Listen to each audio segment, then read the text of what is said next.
ये दो एक्टिविटीज का टाइम काफी ज्यादा वैसे ही हो गया था, तो 1.5 घंटे एक्शन तो कर गया था, फिर तो ये आधा घंटा तो इस मीटिंग मेंबर्स की कौन कौन सी मीटिंग होती है बेटा जी? Sir general meeting. General meeting कौन कौन सी होती है? उसके 3 स्टेज फ्री, उसके बाद एनुअल जनरल, उसके बाद है एक्स्ट्राऑर्डिनरी मीटिंग। कहते हैं AGM is called on the order of directors and not of the members. AGM जो है वो डायरेक्टर्स ने कॉल करनी होती है। EOGM may be called by the board or the members। इन दोनों बातों में फर्क क्या है? ऊपर जो है वो फर्क क्यों है? फर्क क्यों है? अगली बात, पहले तो फर्क क्या है, फिर क्या है, फर्क क्यों है? ऊपर वाली जो मीटिंग वो तो डायरेक्टर बुला सकते हैं, लेकिन कहता है मेंबर्स नहीं बुलाएंगे, क्यों भाई? ये सर एनुअल जनरल मीटिंग में डायरेक्टर ने फाइनेंशियल स्टेटमेंट देखने के बाद वो सारा कुछ उनके पास शेयर करना। मेंबर्स क्यों नहीं बुला सकते? कंपनी के मालिक और वो मीटिंग नहीं कॉल कर सकते? क्योंकि उन्होंने अगले साल का मतलब प्लान डायरेक्टर से बना के देना होता है। इम्पोर्टेंट चीजों की ऐसे थोड़ी कोई बुला ले आते हैं। तो नीचे वाले बताया एक्स्ट्राऑर्डिनरी मीटिंग, ये भी उन्हीं लोगों की मीटिंग है। वो नीचे कह रहा है कि डायरेक्टर से बुला सकते हैं और मेंबर्स भी बुला सकते हैं। बोर्ड मतलब डायरेक्टर्स मेंबर्स। ऐसी क्या बात है कि एजीएम को मेंबर नहीं बुला सकते? रेयर है, रेयर क्या हर साल होनी होती है? तो रेयर तो ये हो सकता है EOGM हो ही ना 5-5 साल, कौन सी ज्यादा रेयर है? एजीएम तो अपनी नॉर्मल है, मानो रूटीन की चीजें, वो डायरेक्टर ने जब कॉल करनी है, उन्होंने डिसीजन करने सारे, उसमें बहुत जरूरत नहीं है। ये एजीएम लीगल रिक्वायरमेंट है कि एजीएम कॉल करनी ही करनी है। तो जो कंपनी के ऊपर लीगल कंप्लायंस होती है वो डायरेक्टर्स ने करानी होती है। तो वो डायरेक्टर्स ही एजीएम कॉल करेंगे, क्योंकि कंपनीज एक्ट में दिस इज मैंडेटरी रिक्वायरमेंट कि आपने अपने फाइनेंशियल स्टेटमेंट खत्म होने, फाइनेंशियल ईयर एंड खत्म होने के 120 डेज के अंदर अंदर एजीएम कॉल करनी है। ये मैंडेटरी रिक्वायरमेंट है सब्सिक्वेंट ईयर्स के लिए, और पहले साल के लिए क्या है, with in 16 months of incorporation of the company. ये मैंडेटरी कंप्लायंस की रिक्वायरमेंट है। तो कंप्लायंस किसने करनी है? डायरेक्टर्स ने। अब EOGM, अब ये कहीं पे भी कंपनीज एक्ट में नहीं लिखा हुआ कि आप EOGM कॉल करें, कहीं नहीं लिखा हुआ। ये तो एट द डिस्क्रिशन और नीड ऑफ द कंपनी है। अगर डायरेक्टर्स को फील हुआ कंपनी कुछ ऐसा काम करना चाहती है जिसमें जनरल मीटिंग कॉल करके मेंबर से अप्रूवल लेने की जरूरत है, तो डायरेक्टर्स कॉल कर लेंगे। लेकिन अगर मेंबर्स को लगता है नहीं डायरेक्टर से ही काम नहीं कर रहे, या कोई ऐसे मैटर्स हैं जिसमें हमें सबको इकट्ठा करके उस मैटर को डिस्कस करना चाहिए, तो मेंबर्स भी कॉल कर सकते हैं। अब देखिएगा रिक्वायरमेंट में फर्क समझ आ गया? क्या फर्क है? हमने पढ़ ली थी स्टैट्यूटरी मीटिंग, हमने एनुअल जनरल मीटिंग पढ़ ली। अब पढ़ते हैं एक्स्ट्रा ऑर्डिनरी जनरल मीटिंग। क्या जी? All general meetings of a company other than AGM and statutory meeting. AGM statutory meeting के अलावा जितनी मीटिंग्स है उसको कहता है जी हम क्या कहेंगे? EOGM। Calling EOGM by board on requisition of member. पहला तरीका ये है कि board of directors he meeting call करेंगे, लेकिन रिक्वेस्ट किसने की है? मेंबर्स ने कहा जी मीटिंग कॉल करें। मेंबर्स ने रिक्वेस्ट की डायरेक्टर्स को कि मीटिंग कॉल करें, तो डायरेक्टर्स रिक्वेस्ट करेंगे, मीटिंग कॉल करेंगे। कहता है द बोर्ड शैल फोर्थविथ, क्या कहता है जी? फौरन, board shall forthwith proceed to call. फौरन से वो कॉल करना शुरू कर देंगे, उसके जो प्रोसीजर है वो शुरू कर देंगे to call EGM at the requisition made by the members. अगर मेंबर्स ने रिक्वेजिशन दी है तो, अब रिक्वेजिशन क्या है? इट्स अ रिटन डॉक्यूमेंट, लिख के रिक्वेजिशन देने की मीटिंग कॉल करें। रिक्वेस्ट से रिक्वेजिशन, रिक्वायर्ड से requisition. In case of a company having share capital, कौन ये रिक्वेजिशन दे सकता है? Representing not less than 1/10 of the voting power. यानी अगर एक बंदे के पास 10% वोटिंग पावर है तो वो डायरेक्टर्स को कह के मीटिंग कॉल करा सकता है। या 50 बंदे हैं, उनकी मिला के जो वोटिंग पावर है वो बनती है 1/10, तो भी मीटिंग कॉल कर सकते हैं वो सारे लोग मिलके। Total voting power as on the date of deposit of requisition, जिस दिन रिक्वेजिशन दे रहे हैं उस दिन उनके पास ये पावर होनी चाहिए 10% या उससे ज्यादा, एक बंदे के पास या एक से ज्यादा बंदे के पास collectively. In case of a company not having share capital not less than 1/10 of the total members, 5 members हैं एक कंपनी के, लेट्स सपोज शेयर कैपिटल नहीं है, प्रैक्टिकल एग्जांपल नहीं है, एनी हाउ 5 मेंबर्स हैं, मुझे बताइए अब कितने मेंबर्स मीटिंग कॉल करेंगे? जी सर,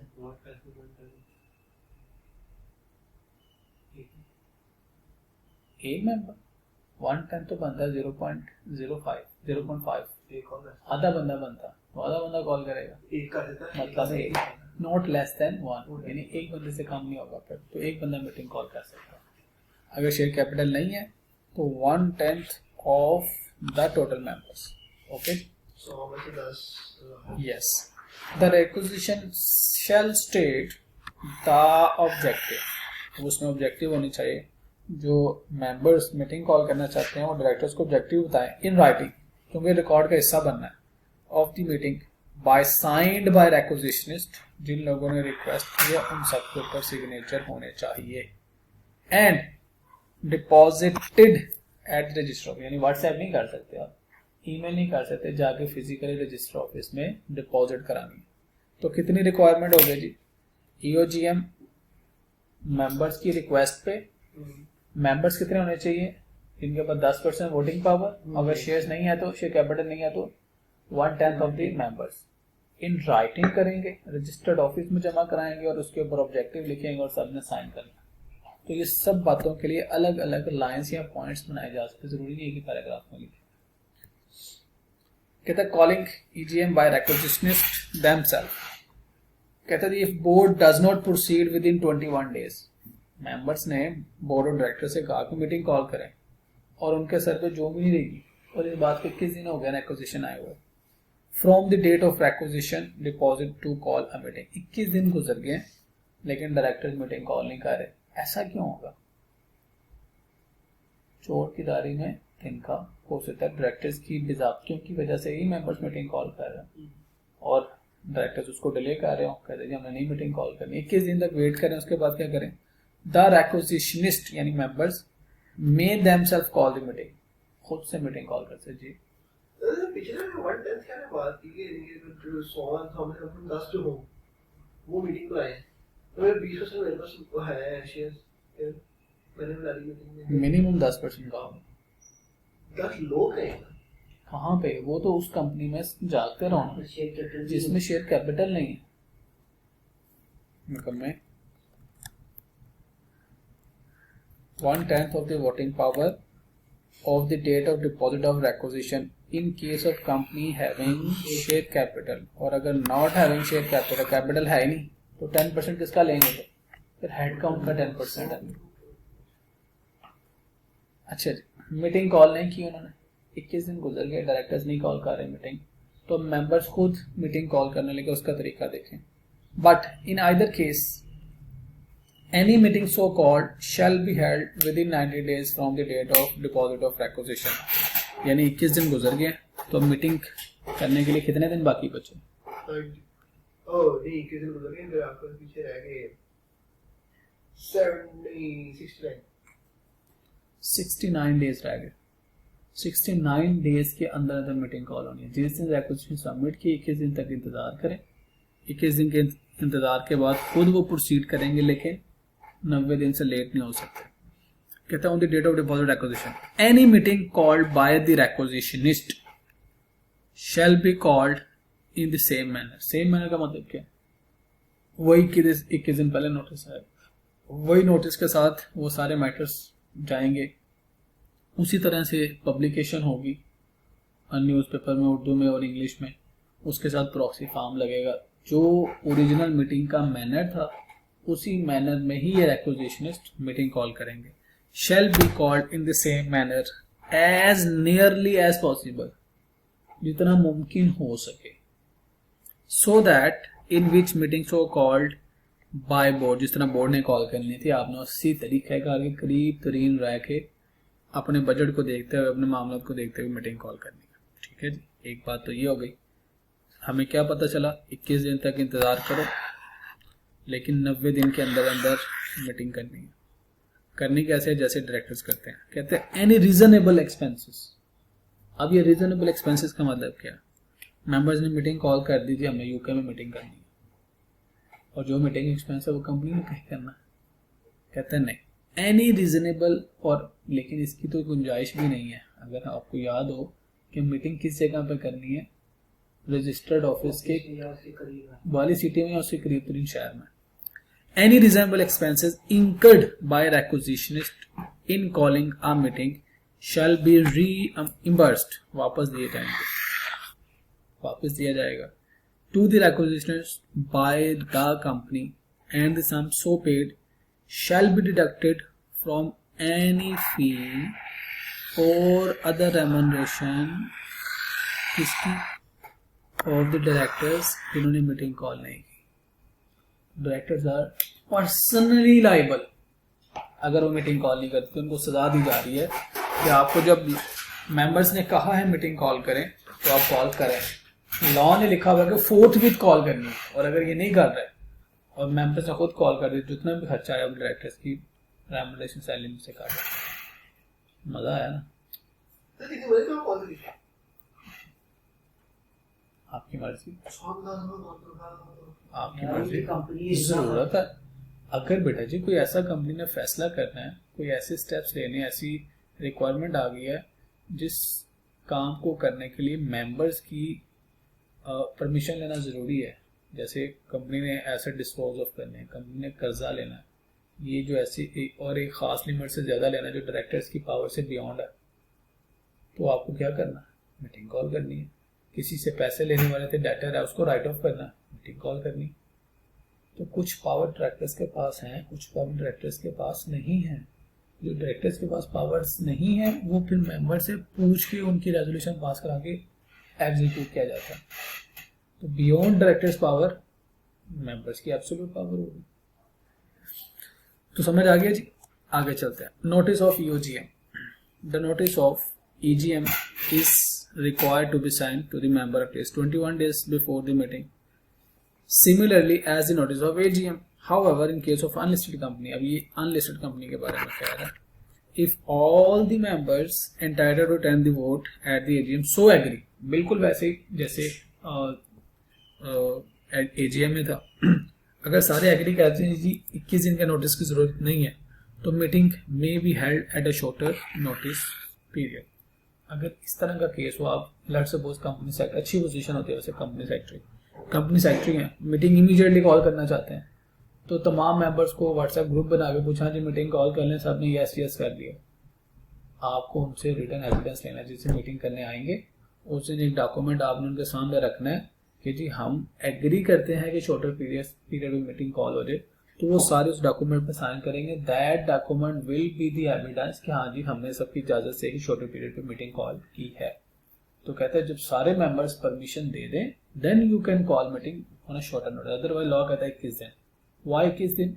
21 दिन में जो भी मेंबर्स ने रिसर्च करनी है, जिस शहर सिटी में है, अपने वहाँ वापस आ जाए, अपने रूटीन से हट के जाके मीटिंग को अटेंड करे। तो जो शेयर होल्डर्स हैं, जो कंपनी को चला नहीं रहे, जो कंपनी में इंटरेस्टेड तो हैं लेकिन प्रॉफिट की हद तक, इंक्रीज इन वैल्यू शेयर की हद तक, तो उनके राइट्स भी तो प्रोटेक्ट करने हैं ना, तो उनके राइट्स को प्रोटेक्ट किया जा रहा है। तो पाकिस्तान में कंपनीज, ये जो SCCP है, कंपनीज एक्ट की अच्छी कंप्लायंस कराती है, one of the good organization.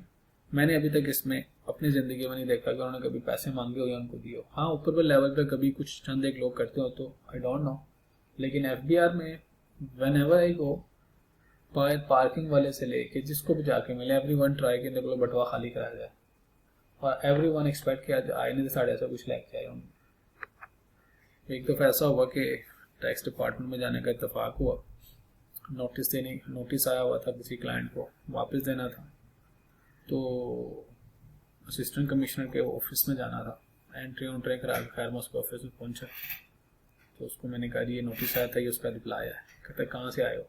मैंने कहा जी डिलॉयट से। कहते बैठ जाए। कहते नोटिस क्या था? मैंने कहा ये। कहता रिप्लाई क्या है? अब मैं उसको बता रहा हूँ। मैं कहा इसका रिप्लाई ये है। कहता कहाँ लिखा हुआ लॉ में? मैंने कहा जो फलां सेक्शन में लिखा हुआ है। कहता दिखाऊँ मुझे? उसके पीछे ऑर्डिनेंस पढ़ा, मैंने खोल के उसको दिखाया। कहता ओके। उसने ना खोला नोटिस ना पढ़ा, उसने कहा ओके।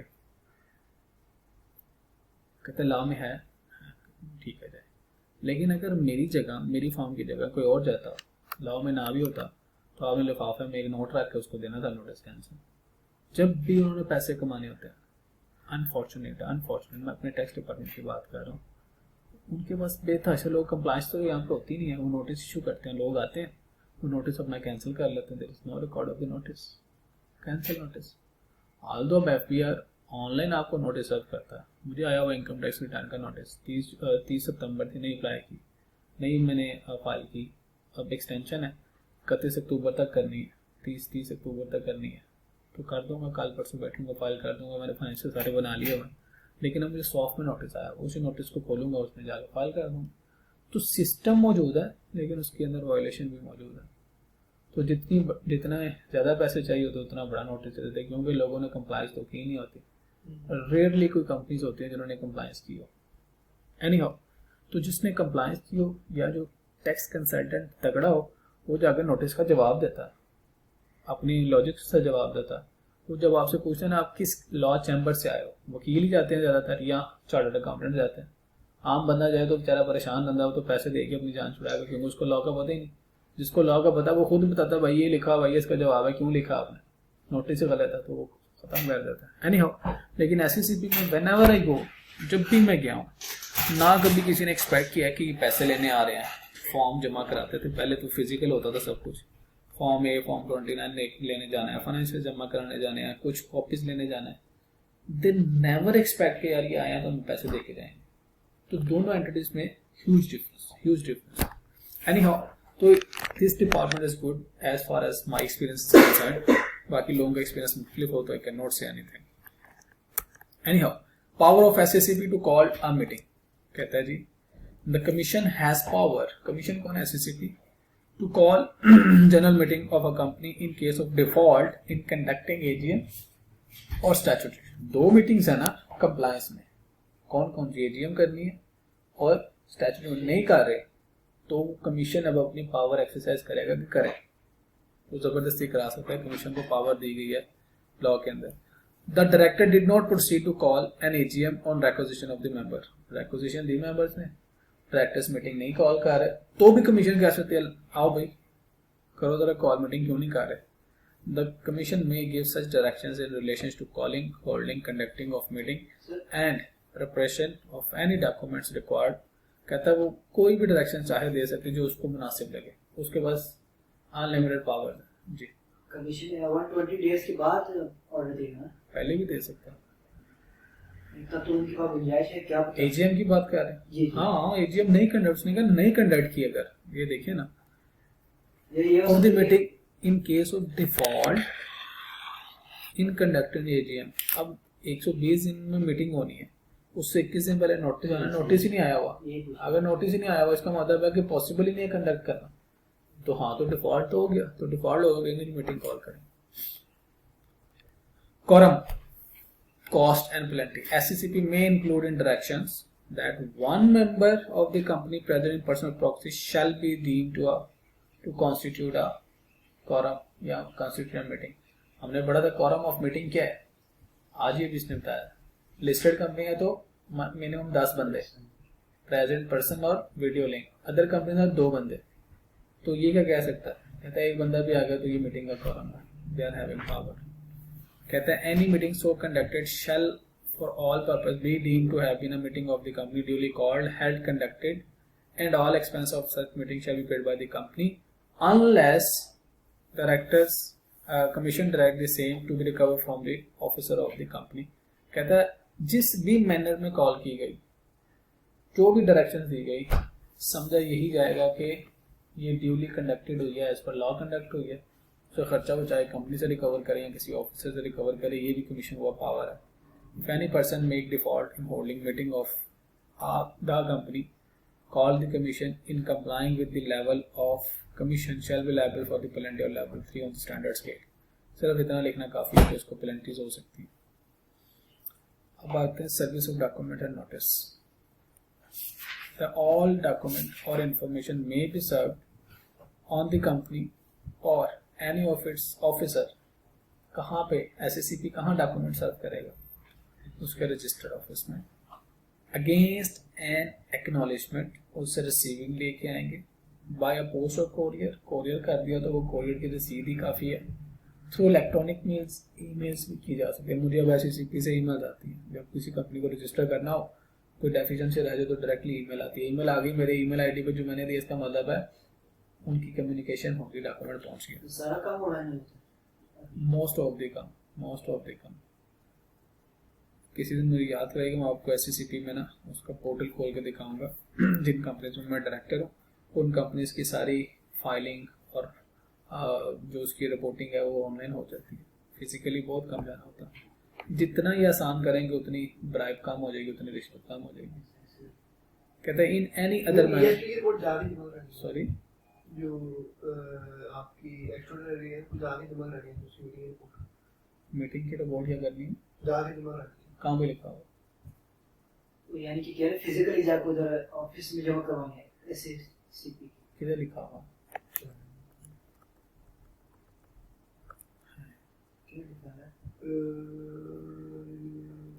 मैंने तो अभी रिपोर्ट की बात ही नहीं की GM की। कहीं भी लास्ट में लिखा हुआ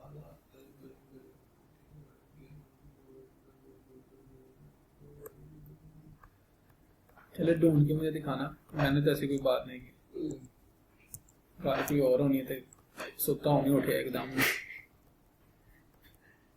सर्विस ऑन डॉक्यूमेंट कमीशन, अगर कमीशन को रजिस्ट्रार को डॉक्यूमेंट देने हैं तो इसका क्या मतलब है?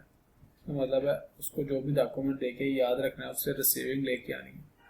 By post, courier, electronic mail and other specified, same ही बात आ गई। Service of notice on a member, अगर मेंबर्स को नोटिस देना है, इसके ऊपर पास पेपर में सवाल आया हुआ है। कहता है document information may be serve on a member at his registered address. Registered address है क्या मुराद है? जिस दिन उसने अपने शेयर्स खरीदे, उस शेयर परचेज के डॉक्यूमेंट के साथ उसने अपना एड्रेस दिया होता है, उस एड्रेस पे जाएगा। जैसे आजकल बहुत सारे बच्चों ने एड्सकिस का एड्रेस दिया होता है, क्योंकि उन्होंने पता होता है ना हॉस्टल चेंज करते रहना, तो एड्सकिस का एड्रेस दे देते हैं, तो सारी कन्वर्सेशन यहीं पे आ जाती है। तो इसके रजिस्टर्ड एड्रेस वो देना है जहाँ पर रहना है। If he has no registered address in Pakistan, अगर पाकिस्तान में नहीं है, at the address supplied by him to the company for giving of notice to him, तो कहता है जी जो भी उसने एड्रेस कंपनी को दिया हुआ ना, उसके ऊपर वो एक्नॉलेजमेंट भेजेंगे। Against acknowledgement courier, electronic mail और एनी अदर मैनर। अच्छा जी, when notice by post to deem effective, अगली बात नोटिस कब इफेक्टिव होगा, इस पर भी पासपोर्ट में सवाल आया था। When notice is sent by post, courier, कहता है shall be deem to be an effective by proper addressing, address ऊपर सही लिखा हो, preparing and posting a letter containing the notice, जो भी उसके ऊपर लिखा हुआ सही तरह से प्रिपेयर किया है, उसको पोस्ट भी किया, उसकी रसीद भी आपके पास है। जब तक के कोई कॉन्ट्ररी प्रूव नहीं होता कि आप एड्रेस गलत था, आपने नाम गलत लिख दिया, आपने नंबर गलत लिख दिया, to have been effective at, समझा जाएगा कि जिस दिन आपने the time at the letter will be deliver, जिस दिन वो डिलीवर होगा, delivery day will be consider कि उसको नोटिस मिल गया। अब कोरियर वाले के पास जाते हुए कहते हैं कल तक डिलीवर हो जाएगा, अगर डिलीवर हो गया तो डिलीवरी डे को समझा जाएगा नोटिस साहब हो गया। जिस दिन आपने कोरियर किया, अगर 2 दिन बाद कोरियर पहुंचना है, आज आपने किया 2 दिन के बाद यानी तीसरे दिन पहुंचेगा, तो आज की तारीख is not the serving of notice date. अगर 21 दिन पहले नोटिस देना, कहीं पे पहुंचने में 5 दिन लगते हैं, तो अब आपने 21 दिन पहले पोस्ट नहीं करना, अब आपने 26 दिन पहले पोस्ट करना है ताकि उसको 21 दिन पहले मिल जाए। बात समझ आइए? तो पोस्टल के केस में आपने इस बात का ख्याल रखना होगा। 90 डेज EOGM की मीटिंग कॉल करने के लिए। किसके लिए? किसके लिए है? 22 दिन कौन से बनेगा? 21 दिन पहले तो किसी भी मीटिंग से 21 दिन पहले नोटिस सर्व करना होता है। हाँ, तो वो तो EOGM के लिए 21 दिन आता है, 21 दिन पहले नोटिस देना। EOGM के लिए भी 21 दिन पहले, कोई भी जनरल मीटिंग हो 21 दिन पहले स्टैंडर्ड टाइम है। सिर्फ अनलिस्टेड कंपनी को कहा गया है कि अगर तुम्हारे मेंबर में आपस में एग्री हो जाए सारे, तो काम से नोटिस EOGM पे पूछने क्या चाह रहे हो?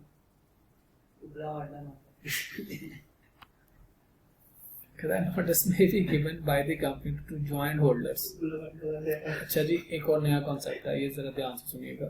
समटाइम शेयर होल्डर्स ज्वाइंट भी हो सकते हैं। अब्बा जी चले गए, 2 बच्चे आगे उसके वारिस है, बोथ आर ज्वाइंट होल्डर, 2 लोगों ने मिलकर इन्वेस्टमेंट की हुई है, जॉइंट होल्डर मियाँ बीवी ने अपने जॉइंट अकाउंट, जॉइंट इन्वेस्टमेंट्स रखी हुई हैं, तो कहता है notice may be given by the company to the joint holders of a share by giving the notice to joint holder. कैसे देना? Name first in the register, जिसका नाम पहले लिखा हुआ है उसको भेज देंगे। कहता है notice of the legal representative, अभी कोई मर गया उसके घर वालों को नोटिस भेजना है, तो notice may be given by the company to the person entitle, ये आपको बताना होता है, to share in consequence of death और इंसॉल्वेंसी। डेथ हो जाए तो उसके लीगल हेयर, खुदा ना खासा कोई इंसॉल्वेंट हो जाए तो legal representative of a member, address to him, उसको एड्रेस करे बाय नेम और बाय टाइटल और रिप्रेजेंटेटिव ऑफ द डिसीज्ड और असाइनी ऑफ द इंसॉल्वेंट और बाय एनी लाइक डिस्क्रिप्शन, जो भी आपने उसको लिख के सप्लाई किया हुआ है ना, at the address supplied for the purpose by person claiming to be entitle. एक बंदा मर गया, उसने कंपनी में अप्लाई किया, जब जो नोटिस होंगे मैं उसका बेटा हूँ, मैं लीगल हेयर हूँ, मुझे भेज देंगे मेरा एड्रेस, तो उस पर आना शुरू हो जाएगा। एक बंदा इंसॉल्वेंट हो गया, जो ऑफिशियल लिक्विडेटर अपॉइंट किया गया है, ऑफिशियल रिप्रेजेंटेटिव अपॉइंट किया गया बाय द कोर्ट कि इसकी प्रॉपर्टी बेचो और इसको कर्जे उतारो, तो अब चूंकि सारे राइट्स उसके पास आ गए, तो वो भी कंपनी को बताएगा कि जी ये बंदा जो है इंसॉल्वेंट हो गया, अब इसकी जगह पे I am taking charge, this is legal document, तो अब आपने जो भी नोटिस देने हैं वो आप मेरे इस एड्रेस पे मुझे सर्व करेंगे। तो जो बेनिफिशियरी है वो खुद कंपनी को एड्रेस एडवाइस करेगा, अदरवाइज कंपनी को भी बताओ कौन मर गया कौन जिंदा। अब आते हैं जी ordinary business and special business. Ordinary business के लिए भी पेपर में आया हुआ सवाल, ऑर्डिनरी बिजनेस के लिए कौन सी रेजोल्यूशन पास होगी? Ordinary resolution. स्पेशल बिजनेस कौन से हैं? उनके लिए स्पेशल रेजोल्यूशन पास होगी। In case of annual general meeting all the business to be transacted shall be deemed special other than, कहता है जो भी एनुअल जनरल मीटिंग में मैटर डिस्कस होंगे उसको स्पेशल समझेगा, अदर देन क्या? अब ये भी पेपर में है, consideration of financial statement and report of board and auditor, ये सामने रखा जाएगा। ये तो ऑर्डिनरी बात है, हर एजीएम में नहीं होना, एफएस का आना, फाइनेंशियल स्टेटमेंट्स का, डायरेक्टर्स की रिपोर्ट का आना, auditor, this is the ordinary business. Her annual general meeting में यही काम करने के लिए बुलाया जाता है। डिक्लेरेशन ऑफ डिविडेंड, डिविडेंड भी उसमें डिक्लेयर किया, खुशखबरी सुनाई जाती है। Election and appointment director, directors को अपॉइंट करना, ये भी ऑर्डिनरी सी बात है, हर 3 साल के बाद अपॉइंट करना होता है। खैर नहीं मैंने 3 साल तो नहीं बोला ना, जब हम डायरेक्टर्स में जाएंगे तब बोलूंगा। कहता था अपॉइंटमेंट ऑफ ऑडिटर, ऑडिटर को अपॉइंट करना है एंड उसकी रेम्युनरेशन। तो ये 4 काम जो है these are ordinary businesses. Business मतलब matter to be discuss in meeting, उसको बिजनेस कहता है टेक्निकल लैंग्वेज में। तो इन 4 में से कोई भी मैटर होगा दैट इज ऑर्डिनरी मैटर। तो इसके लिए कौन सी रेजोल्यूशन होगी? Ordinary resolution. ऑर्डिनरी रेजोल्यूशन कैसे होती है? By majority of share holders, जो भी शेयर होल्डर्स वोट कर रहे हैं, जो अटेंड कर रहे हैं मीटिंग में, मेजॉरिटी 50%, सिंपल मेजॉरिटी 50% से ज्यादा। लेकिन statement of material fact for special business, अगर इनके अलावा जो भी मैटर डिस्कस होना है, एसेट खरीदना है, बेचना है, कर्जा लेना है, देना है, कंपनी का नया बिजनेस शुरू करना है, नहीं करना, लाइन ऑफ बिजनेस चेंज करना है, नहीं करना, whatever the matter is other than these 4 mentioned in previous slide, those are special businesses. कहता है a statement setting out all material facts। अब ये क्या कहता है? कहता है जी जब आपने नोटिस भेजना ना, material facts concerning the special business shall be annexed to the notice of meeting। Notice of meeting के साथ वो नथी करके भेजो कि ये रेजोल्यूशन पास करनी है, उसके ये फैक्ट्स हैं, ये बैकग्राउंड में पूरी कहानी लिख के बतानी है, ताकि किस दिन के अंदर शेयर होल्डर्स अब उसको देख के अपना जिन बना लेंगे हमने फैसला क्या करना है। यानी कि उधर जो डिस्कशन होनी है, जो भी मैटर जिस पे स्पेशल रेजोल्यूशन पास होनी है ना, उसकी डिटेल्स उनको पहले से बतानी है।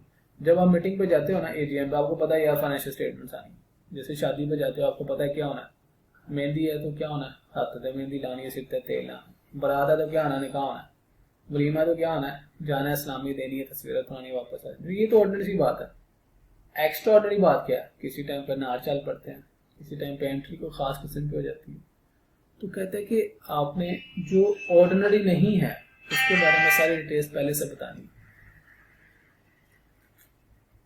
इन particular the nature and extent of the interest of every director, ये डायरेक्टर में जाकर पढ़ेंगे, हर इंटरेस्टेड डायरेक्टर ने अपना इंटरेस्ट बताना था। Many time tested in past paper. अगर किसी डायरेक्टर के भाई से खरीद रही है, उसको बेच रही है, डायरेक्टर की प्रॉपर्टी है, कंपनी उसको खरीद रही है, डायरेक्टर के शेयर्स हैं, कंपनी उसको शेयर्स को खरीद रही है, डायरेक्टर की बीवी किसी दूसरे का डायरेक्टर है, कंपनी उसके साथ इंटरेक्शन कर रही है, तो किसी तरह से भी डायरेक्टर का इंटरेस्ट आगे जाके हम पढ़ेंगे, अगर वो इंटरेस्टेड है तो वो भी नोटिस के साथ डिटेल में बताएंगे कि जी डायरेक्टर इसमें इंटरेस्टेड है, तो लिहाजा आप कंसीडर करें, दिल करे तो वोट करो, ना दिल करे तो ना वोट करो। Where any item of the business required an approval to any document by the meeting, मतलब जिस डॉक्यूमेंट की अप्रूवल मीटिंग में जरूरी है वो भी साथ लगा के भेजें। At the time when the place where the document may be inspected, बताया जा सकता है कि डॉक्यूमेंट यहाँ पे पड़े हुए हैं, उसको इंस्पेक्ट कर सकते हैं। Shall be specified in the statement, उस मटेरियल फैक्ट में बता दें। अगर किसी को फर्दर डिटेल्स चाहिए तो कंपनी के रजिस्टर्ड ऑफिस में इतने बजे से इतने बजे तक वो डिटेल डॉक्यूमेंट्स, एग्रीमेंट्स वगैरह वगैरह अवेलेबल है, आप चाहें तो जाके इंस्पेक्ट कर सकते हैं। अगर कंपनी ने कोई प्रॉपर्टी खरीदनी है, कोई प्लान खरीदना है, तो पूरा कॉन्ट्रैक्ट साथ देने की जरूरत नहीं है। कहा जा सकता है कि हम प्लान खरीदने जा रहे हैं, इतनी मालियत का प्लांट है, इस कंट्री से खरीद रहे हैं, हाँ अगर आपको फर्दर डिटेल्स चाहिए तो आप आके इंस्पेक्ट कर सकते हैं। तो ये क्या है, स्पेशल बिजनेस के बारे में वो इन्फॉर्मेशन जो शेयर होल्डर्स को इन एडवांस बताना जरूरी है, ताकि उनके लिए शॉकिंग ना हो कि आज किस चीज का फैसला करने जा रहे हैं।